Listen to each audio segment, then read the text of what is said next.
Policia zbuloi në zemër të Tiranës në rrugën Myslim Shyri një bazë armatimesh të një grupi kriminal që vepronte edhe në Laç dhe Burrel. Sekuestrohen 23 armë të ndryshme, 15.000 fishek, silenciator dhe pajisje për shpërtime në distancë. Ugercino i arrestuar si posedues. Rezulton person me precedent. 2 të tjerë shpallen në kërkim.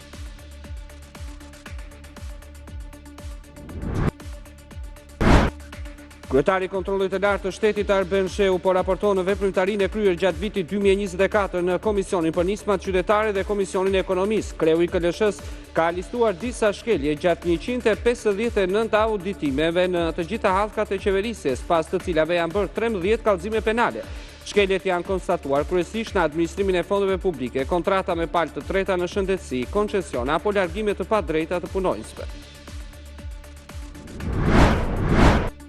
Report Televizion siguron 2 raporte të opozitës dhe majorancës për çështjen e shkarkimit të kreut të Kuvendit Niko Peleshi, të cilë nesër shkojnë për votim në seancë plenare. PD-ja evidenton 5 shkelje në seancat e datave 16 dhe 18 shtator dhe akuzon Peleshin për qëndrime në favor të majorancës, ndërsa PS-ja vlerëson se kryetari ka zbatuar përgjegjësitë kushtetuese dhe ligjore në drejtimin e seancave. Policia e shtetit u bën thirrje qytetarëve të tregojnë kujdes ndaj njoftimit mashtrues që u shkon përmes emailit në emër të drejtorit përgjithshëm të policisë Ilir Proda. Në këtë njoftim të pavërtet, qytetarëve u thuhet se duhet të paraqiten brenda 24 orëve në polici sepse janë në hetim për krime kibernetike apo vepra të tjera penale. Policia u kërkon qytetarëve të mos ju përgjigjen kërkesave të tilla.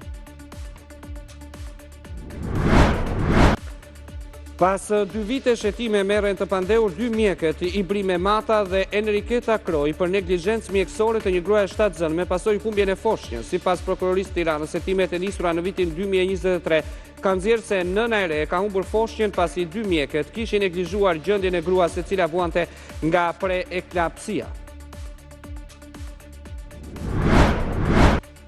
Për shkak të mos funksionimit të parlamentit dhe qeverisë Kurti në detyrë, Kosova rrezikon të zhytet më thellë në një krizë të re, e cila mund të prek xhepat e qytetarëve me mos miratimin e buxhetit të vitit 2026.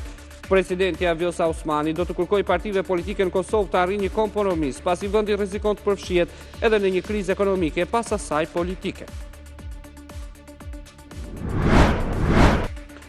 Kombëtarja e futbollit të vajzave ka arritur një fitore të rëndësishme në ndeshjen e dytë të play-off për qëndrimin në Ligën B të Ligës së Kombeve pas humbjes 3-2 në Qipro pak ditë më parë. Në ndeshjen e kthimit, vajzat e drejtuara nga Armir Grima arritën të fitonin me rezultatin e pastër 3-0.